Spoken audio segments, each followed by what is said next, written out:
Our next presenter is Amy Arazzolo. Amy is a recent graduate of the Masters of History program at the University of New England, which is located in regional Australia. She is currently studying to become a secondary teacher with a focus on making ancient history accessible to all. Beyond a strong interest in reception studies and popular culture, Amy is also interested in the receptions set in the ancient past and the Egyptian revivalism movement set in 19th century France. And she's here today to present to us a paper entitled Long Ago in the Faraway Land of Ancient Greece, Setting the Scene and Establishing Engagement in Disney's Hercules. Thank you for that. Okay, I'll just get everything started. Share.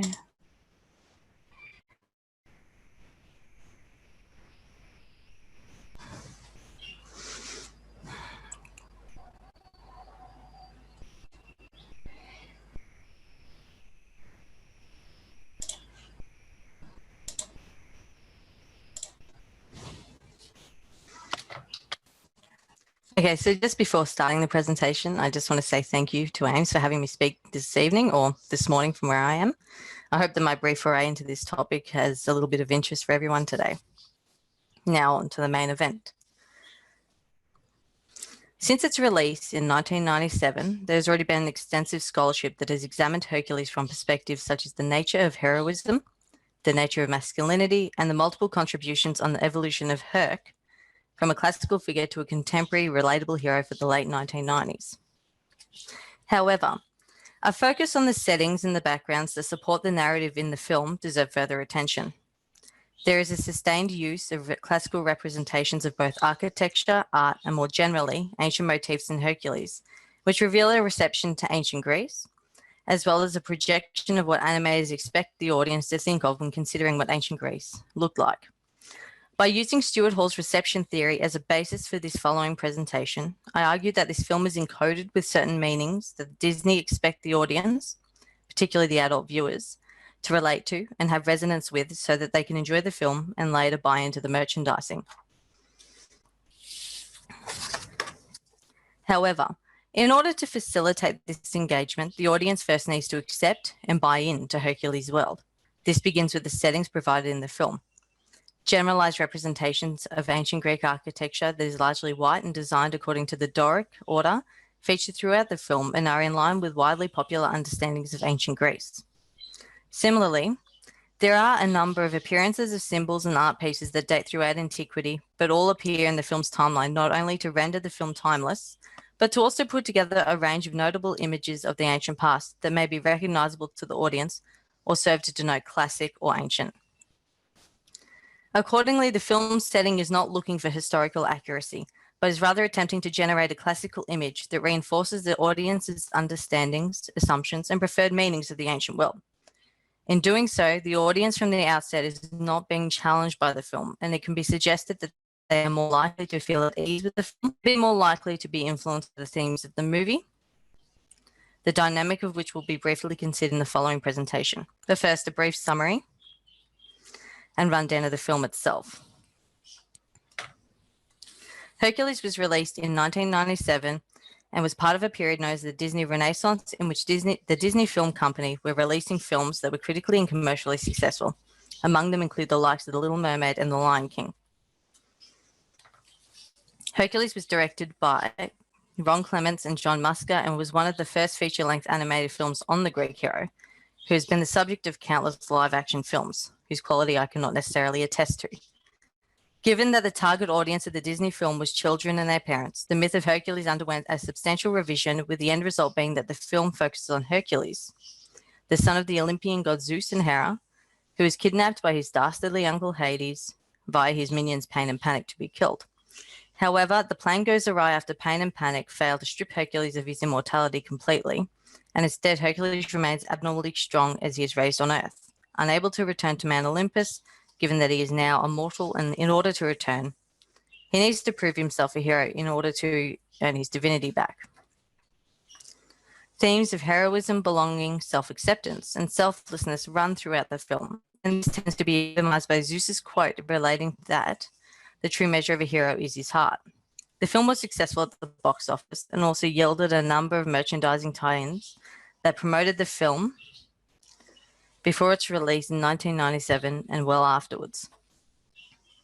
The current slide is an example of some of the range that Hercules was marketed through, between toys, including Hercules' rather meta action figures, food, clothing, and party supplies. Disney also sought out partnerships with businesses such as McDonald's and Choice Hotels to extend the promotion to both children and adult consumers. Evidently, this merchandise was extensive, and ideally the tangible result was that the audience having seen and resonated with the film. However, in order to get to that point in which consumers wanted to go out and purchase more Hercules-related materials, the audience first had to be engaged with the narrative, and this occurs through the settings that establish the world in which the audience shares with Hercules for 90 or so minutes. Beginning with one of the first scenes that appears following the first musical number of the film, the camera pans through Greece and goes through the Cleidostone to Mount Olympus. The following screenshot from a DVD of the film illustrates a rather biblical interpretation of the entryway to Olympus. These gates, whose lightning bolts and ionic columns distinguish it from similar representations that featured in other animated films in the period, including All Dogs Go to Heaven, which was released in approximately 1989.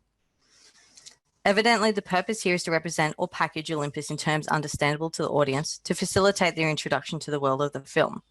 This is achieved by associating it with the gates of heaven.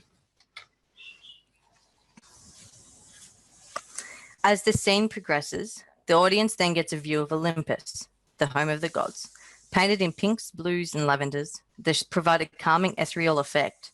This is reiterated by the soft cloud-like structure of the Olympian complex.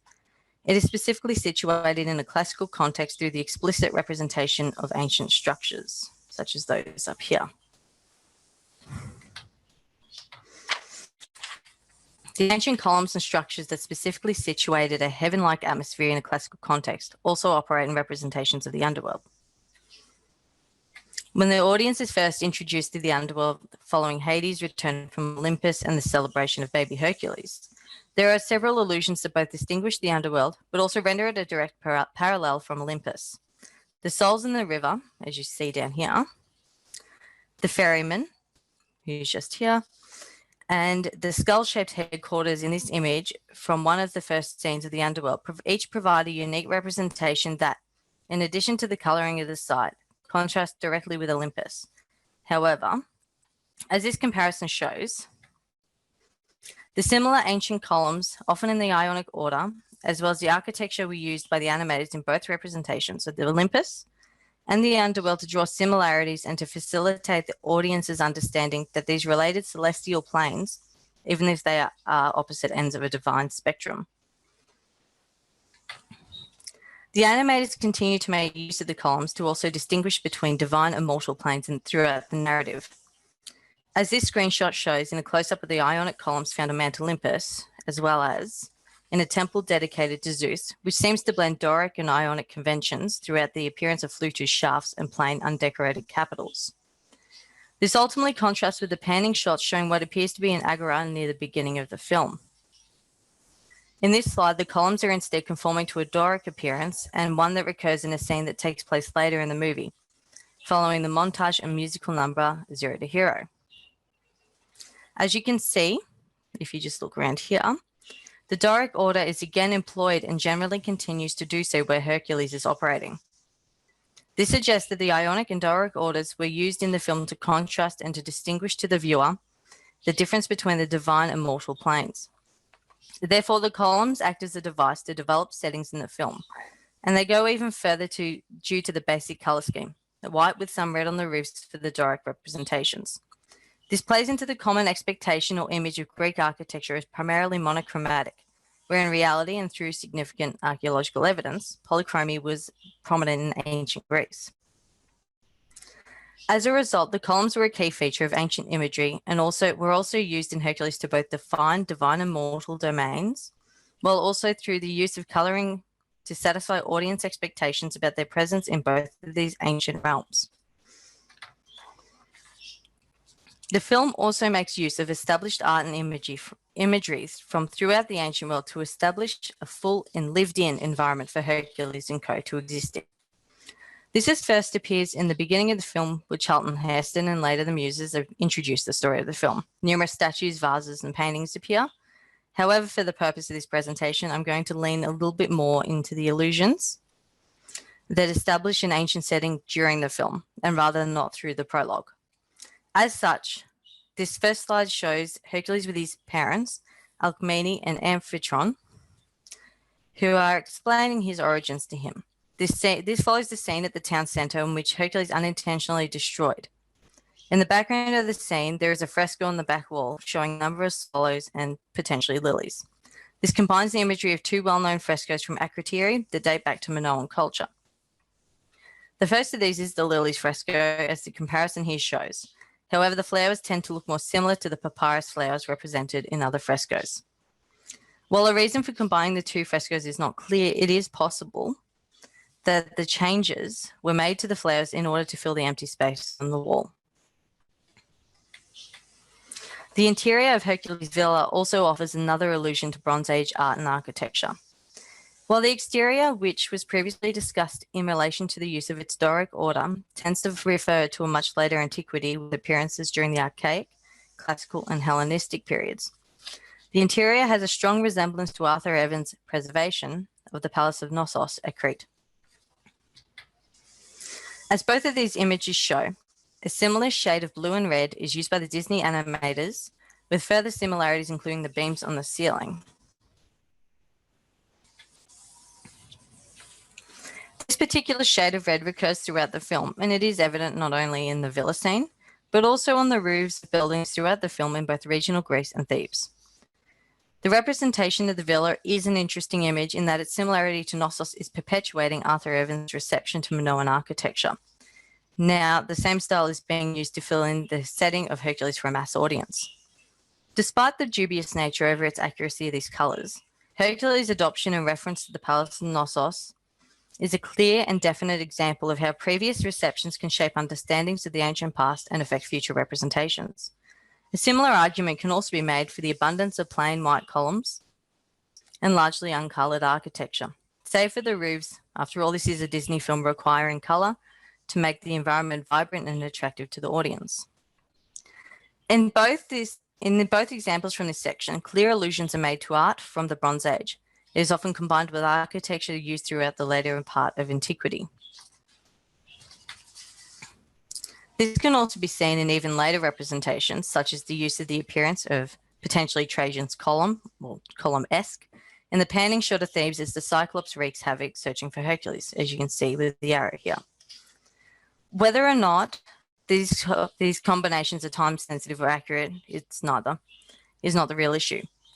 Rather, the interest lies in the fact that the animators intentionally borrowed from all aspects of antiquity to use as many recognizable or ancient-looking motifs as possible in order to develop an image of ancient Greece that supported an audience that likely had a diverse range of preconceived notions about what antiquity looked like.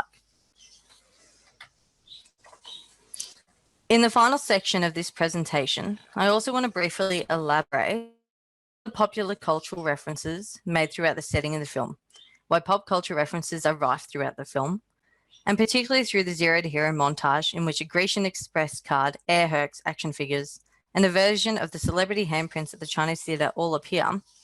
Animators did not forget to also integrate modern references into the scenery. The first of these is the Karate Kid shot during the song One Last Hope. The posture of Phil, Hercules, and Pegasus also alludes to the crane kick. Similarly, on the other half of this slide, Hercules is on his way to the Temple of Zeus after learning of his true parentage, and passes a field of poppies that is an allusion to the field of poppies in which Dorothy in The Wizard of Oz passes and falls asleep in. Again, both references serve to make Hercules recognizable or relatable to an audience, as well as to generate audience amusement.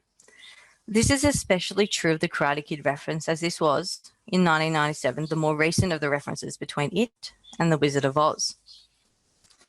In a similar vein to using the most recognizable aspects of antiquity, such as the columns, the paintings, and the frescoes, these popular cultural allusions in this setting attempt to make the ancient setting more familiar to the audience, to whom the ancient past is also temporally distant and at times incredibly foreign. These illusions attempt to bring the setting of the film closer to the audience. In conclusion, the setting of Hercules is an influential aspect of attempting to engage the audience.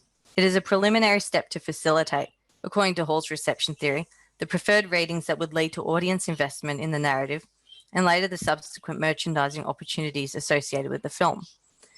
This occurs through a range of devices used by the animators. This includes the use of both the Doric and Ionic columns that also help delineate divine and mortal realms of ancient Greece.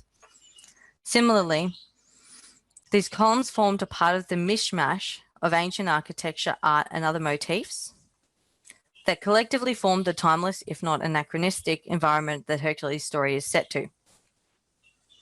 These inclusions serve to appeal to the audience's preconceived notions of what the ancient world looked like by using some of the more iconic elements throughout antiquity rather than one set period. Similarly, the popular cultural illusions have also had the effect of making the setting more relatable to the audience as they can recognize particular symbols or postures and then develop a kinship with the film. Ultimately, the setting of Hercules is an important factor when considering how engagement is established with the audience. Thank you.